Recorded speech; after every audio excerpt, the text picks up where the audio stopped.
तो अब हम 6.2 स्टार्ट करेंगे 9th क्लास में।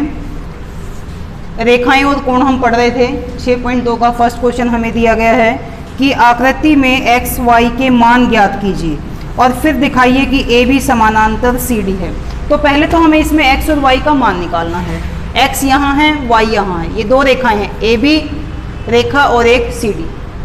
हमें समानांतर ये दी नहीं है, हमें इसमें रकम में लिखा हुआ है कि दिखाइए कि ए बी समानांतर सी डी है, यानी सिद्ध करना है कि ए बी समानांतर सी डी है। तो हमें पहले तो एक्स और वाई के मान ज्ञात करने। अब इन दोनों रेखाओं को ये एक रेखा काट रही है तो ये कैसी होगी, तिर्यक रेखा। तो इसका एक नाम दे सकते हो टी या कुछ भी। तो ये तिर्यक रेखा का नाम हमने डाल दिया है। अब ये तिर्यक रेखा इन दो रेखाओं को काट रही है तो हमें एक्स और वाई के मान निकालने हैं। तो सबसे पहले देखो ये दोनों कोण किस तरह के होंगे, वाई और 130। बता सकते हो? शीर्षाभिमुख कोण। और शीर्षाभिमुख कोण कैसे होते हैं, समान होते हैं।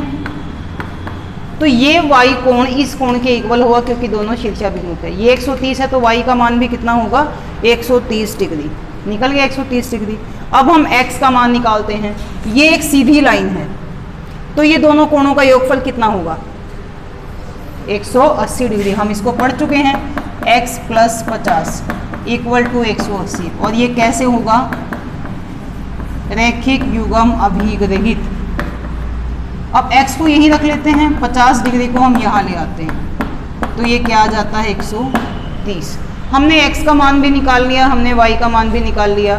हम क्या देख रहे हैं कि दोनों कितने कितने डिग्री के हैं, 130 डिग्री के। अब देखो ध्यान से, x और y, एक कोण इस तिर्यक रेखा के बाईं तरफ है, y जो है वो तिर्यक रेखा के दाईं तरफ है, एक ऊपर है एक नीचे है और दोनों समान हैं।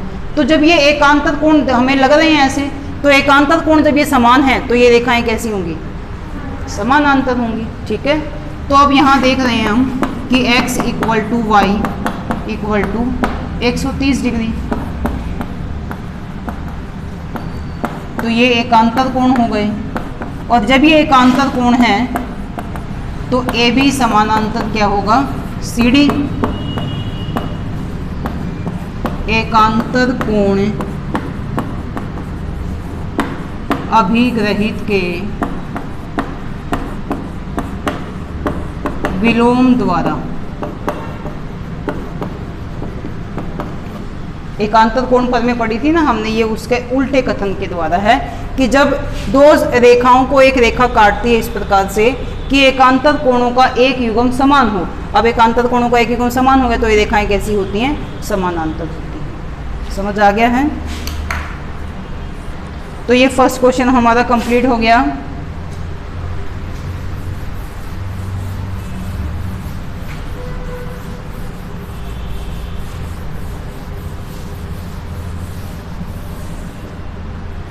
सेकंड क्वेश्चन है,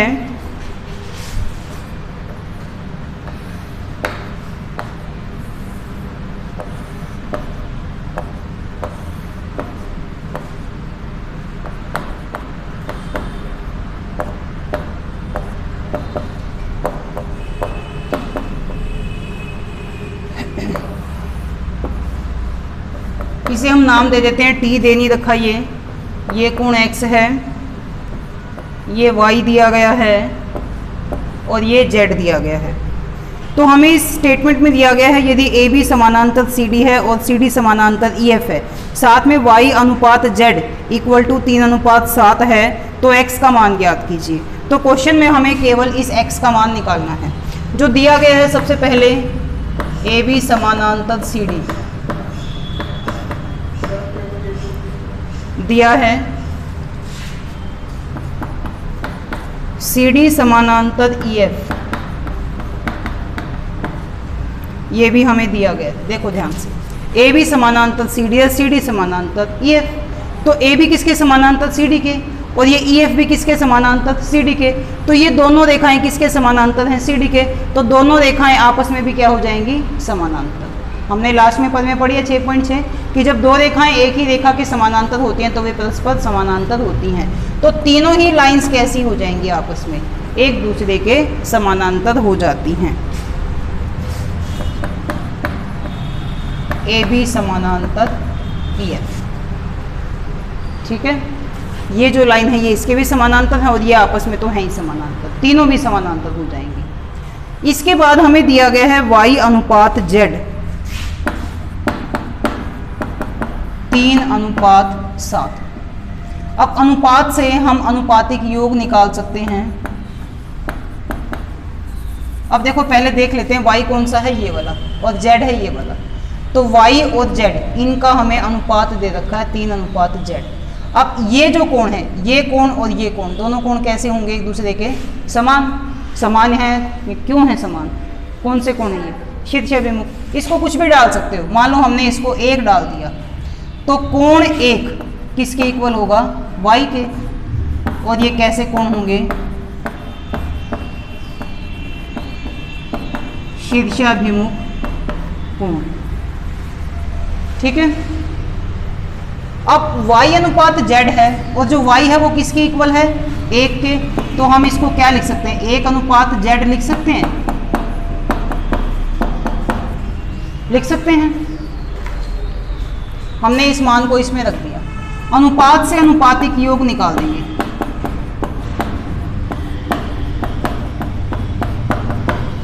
तीन + 7 कितना आ जाता है, 10। और 1 और z का योगफल वैसे कितना होगा, 180। तिर्यक रेखा के एक और के अंतःकोणों का योगफल 180 डिग्री होता है।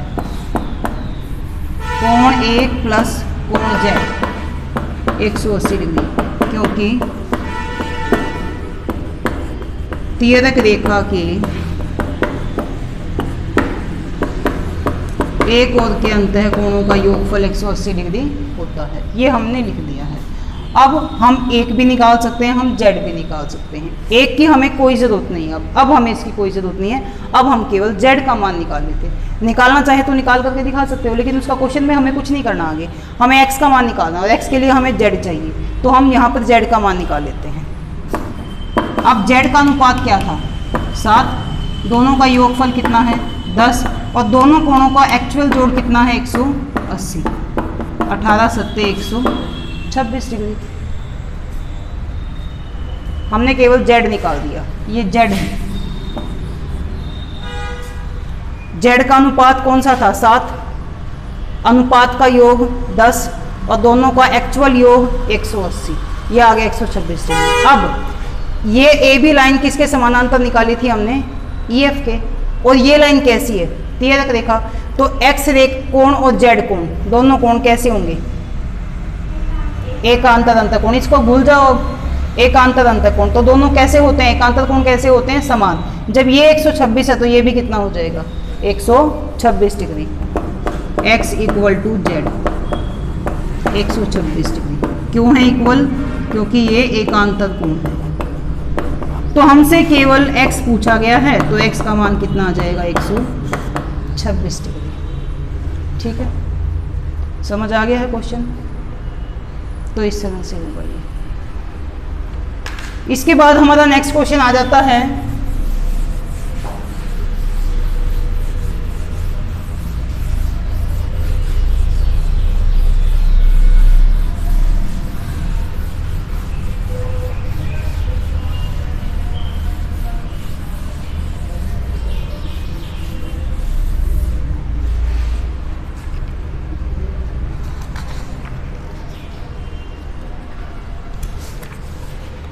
क्वेश्चन 3 है,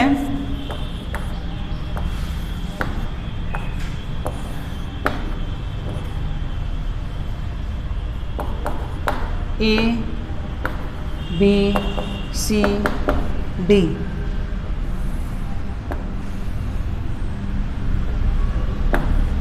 E F G। A B समानांतर सी डी, ई एफ लंब सी डी, कोण जी ई डी = 126 डिग्री है। तो ए जी ई, जी ई एफ, एफ जी ई हमें ये निकालना है। तो देखो ये जो ए बी लाइन है ये सी डी लाइन के समानांतर है, ये हमें दिया गया है। ये जो ई एफ है ये इस सी डी के ऊपर लंब है। लंब यानी यहाँ कितने डिग्री का कोण है, ये सीधी लाइन है। जब यहाँ 90 डिग्री बना दे तो यहाँ पर भी क्या बनाएगी, ये 90 डिग्री, ऊपर भी 90 और नीचे भी 90, सीधी लाइन है। हमें कोण जी ई डी दे रखा है, जी डी मीन्स ये कंप्लीट एंगल हमें कितने का दे रखा है, 126 डिग्री का। ठीक है, सबसे पहले हमें इसमें निकालना है AGE। AGE मीन्स हमें ये वाला कोण निकालना है। तो इसमें सबसे पहले हम लिखेंगे AB समानांतर CD, ये गिवन है। समानांतर रेखाओं के लिए ये रेखा कैसी होगी, तियरक रेखा। GE एक तियरक रेखा है। दो समानांतर रेखाओं को जब एक तियरक रेखा काटती है तो एकांतर अंतः कोण कैसे होते हैं, समान। ये वाला कोण और ये वाला कोण कंप्लीट, देखो एकांतर कोण, ये रेखा इसके समानांतर, तो ये तियरक रेखा है, एक कोण ये हो गया, और ऐसे जब आते हैं तो एक कोण ये हो गया। दोनों कोण कैसे हैं, एकांतर कोण। कोण AGE, इसका एकांतर कोण ये वाला, इसका नाम क्या था, GED 126।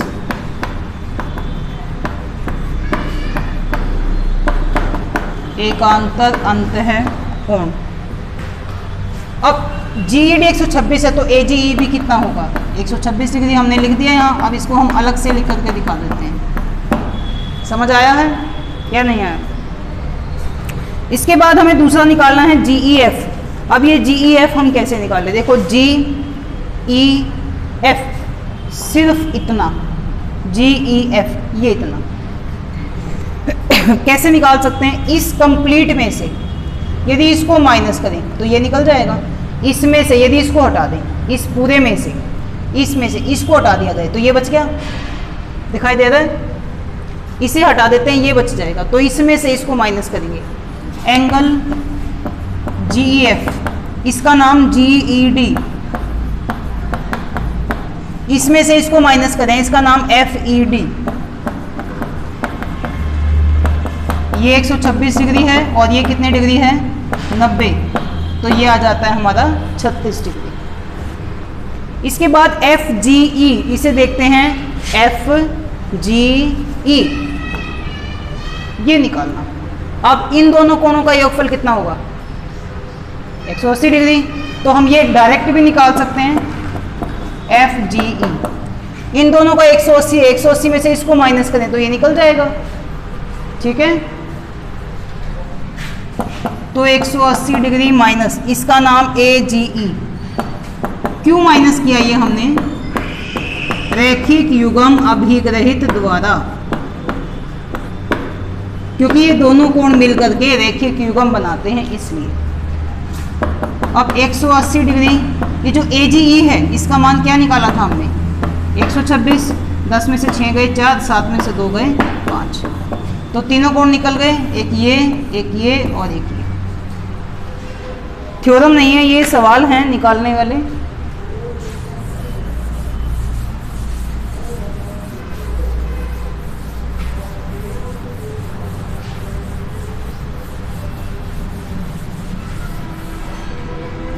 इसके बाद नेक्स्ट क्वेश्चन है चौथा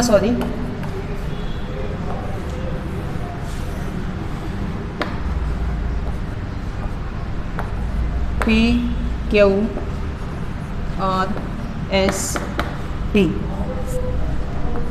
ये 110 डिग्री है, ये 130 डिग्री है। हमें दिया गया है यदि PQ समानांतर ST, ये PQ लाइन इस ST के समानांतर है, यानी इसको ऐसे बढ़ा दें, इसे ऐसे बढ़ा दें तो समानांतर आ जाएंगे, कहीं पर भी नहीं काटेंगे एक दूसरे को। कोण PQR इक्वल टू 110 डिग्री है, RST 130 है, तो QRS ज्ञात कीजिए। QRS हमें ये निकालना। इसके लिए हम क्या करेंगे, सबसे पहले तो इस PQ को आगे इस प्रकार से बढ़ाएंगे कि वो इसके समानांतर आ जाए। इसे हमने ऐसे आगे तक बढ़ा दिया और इसका नाम कुछ भी डाल सकते हैं, M डाल दिया। तो PQ को बिंदु M तक इस प्रकार बढ़ाया कि PM समानांतर ST हो जाए। यानी हमने बिल्कुल सीधा सीधा बढ़ाया है इसको। जब ये इसके समानांतर थी तो बढ़ाने पर जो लाइन आएगी वो भी इसके समानांतर आ जाएगी।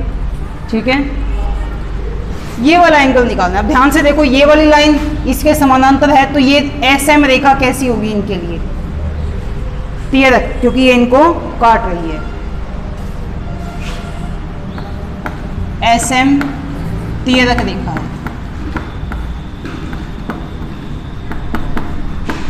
जब ये रेखा इसके समानांतर ये तियरक रेखा, तो एकांतर अंतःकोण कैसे होंगे? समान। इसका एकांतर कोण कौन सा होगा? ये वाला। ये कोण इस तियरक रेखा के दाईं तरफ है, इसका एकांतर कोण तियरक रेखा के बाईं साइड होगा। इसका चाहो तो नाम डाल सकते हो, 1 डाल सकते हो, 2 डाल सकते हो, या ऐसे भी लिख सकते हैं। तो ये हो गया हमारा इस कोण का नाम TS। अब M लिख सकते हैं इसको, यहाँ तक आने की जरूरत नहीं है। TSM, इसका नाम SMQ, 130 डिग्री एकांतर कोण अभिग्रहित द्वारा। समझ आ गया? अब ये कोण और ये वाला कोण, इन दोनों कोणों का योगफल कितना होगा?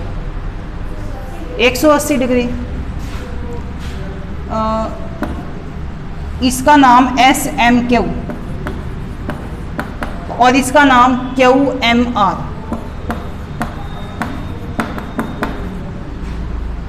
एक 180 डिग्री। कैसे? ये रैखिक युग्म बनाते हैं इसलिए। तो ये हमने निकाला हुआ है 130 QMR, 180 डिग्री। 130 को यहाँ ले आएंगे, यहाँ आके ये बन जाएगा माइनस, तो ये क्या आ जाता है? 50 डिग्री। ये निकल गया। अब ये निकालते हैं, इसका और इसका योगफल कितना होगा? 180। PQR, इसका नाम MQR, 180। कैसे? रैखिक युग्म अभिग्रहित द्वारा। अब PQR हमें दिया गया है 180, 110, MQR इक्वल टू 180। MQR 110 यहाँ आकर के क्या बन जाएगा? माइनस, तो ये आ जाता है 70 डिग्री। ठीक है,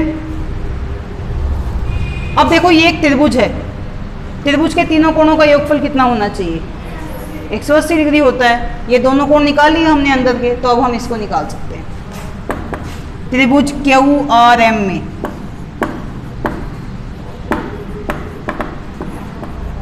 इस कोण का नाम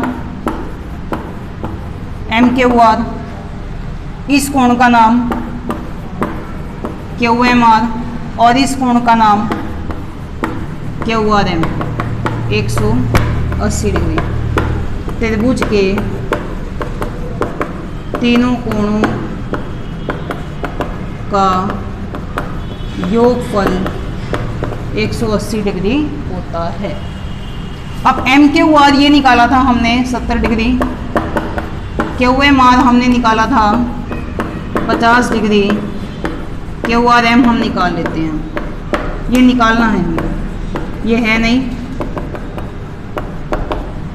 70 और 50 कितना हो जाएगा? 120। 120 जब यहाँ आ जाता है तो ये माइनस 60 डिग्री। अब देखो QRM, M से आगे ये लाइन कहाँ तक जा रही है? S तक। तो हमें इसको लिख सकते हैं QRS लिख सकते हैं। QRM से आगे S, बुक में S पूछा हुआ है तो हमने इसको S तक लिख दिया। समझ आया है?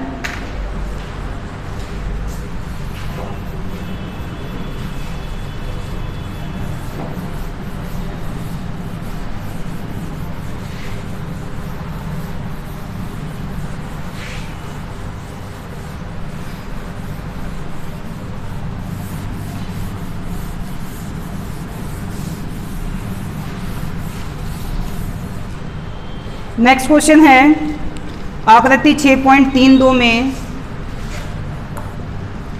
3-2 बना देते हैं।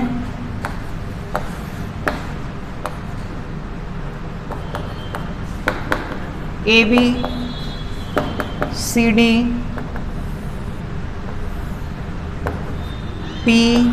Q R. ये एंगल हमें दे रखा है 127 डिग्री, ये दिया गया है 50 डिग्री, ये x और ये y। ए बी समानांतर सी डी है, A P Q 50 degree, P R D 127। तो x और y के मान ज्ञात कीजिए। तो हमें इसमें क्या निकालना है, x और y निकालना है। ये लाइन जब इसके समानांतर है तो पी क्यू रेखा इसको काट रही है, दोनों समानांतर रेखाओं को, तो ये कैसी लाइन होगी, तेरक। ऐसे ही पी आर रेखा भी काट रही है तो ये भी कैसी होगी, तेरक रेखा। ए बी समानांतर सी डी, ये हमें दिया गया है। तेरक रेखाएं कौन कौन सी हुई, पी क्यू तथा पी आर, क्योंकि इनको काट रही हैं अलग अलग बिंदुओं पर। तेरक रेखाएं हैं। समानांतर रेखाओं को कोई एक तेरक रेखा काटती है तो एकांतर अंतःकोण कैसे होते हैं, समान होते हैं। ध्यान से देखो, अब ये वाली जो लाइन है इसके समानांतर है, अभी इसको तो ये कैसी रेखा है, तेरक। तो एकांतर कोण कौन कौन से होंगे, एक तो ये वाला, इसका एकांतर कोण कौन सा होगा, ये यहाँ से लेकर यहाँ तक ये पूरा होगा एकांतर, ठीक है। तो ए, इस पूरे कोण का नाम क्या होगा, ए पी आर। इसका एकांतर ये वाला पी आर डी, कितना होगा, ये 127 डिग्री, क्योंकि एकांतर कोण कैसे होते हैं, समान होते हैं। तो इसका मतलब है कि जब ये 127 है तो ये पूरा भी कितना होगा, 127। लेकिन एपीआर में दो कोण हैं, एक 50 और एक y, तो इन दोनों को यदि प्लस करें तो ये पूरा कोण निकल जाता है। तो एपीआर में हम लिख सकते हैं 50 प्लस कोण y इक्वल टू 127। y को यहीं रख लेंगे, 50 यहाँ लेकर के आएंगे तो ये क्या बन जाएगा, माइनस 77 डिग्री। y का मान निकल गया, ये y निकल जाता है। अब हमें x का मान और भी निकालना है। अब ए बी रेखा किसके समानांतर थी, सी डी के। तो ये रेखा कैसी, तेरक रेखा। 50 यहाँ है, x इस तेरक रेखा के दूसरी साइड है। कैसे कोण है दोनों, एकांतर। तो x इक्वल टू कितने डिग्री होगा, 50 डिग्री, या हम लिख सकते हैं x इक्वल टू, इस कोण का नाम ए पी क्यू,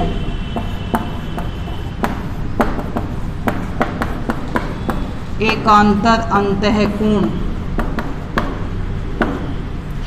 तो यानी x का मान हमारा क्या निकल जाता है, 50 डिग्री, ठीक है। तो इस तरह से ये हमारा क्वेश्चन कंप्लीट हो जाता है।